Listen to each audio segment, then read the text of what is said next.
ما هو انا مش مشكلتي يا صفرة لما يكون ناديك ما يعرفش حاجه عن جوابات الفيفا غير لما بيجي له غرامات، فاول ما يشوف فيه كلمه فيفا كده يا لهوي اصطبحنا واصطبح الملك لله وقف قيد.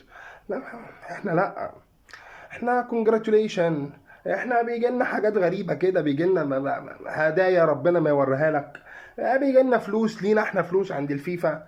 يعني حاجات انت بعيد عنك يا شيخ، ما تعرفهاش خالص.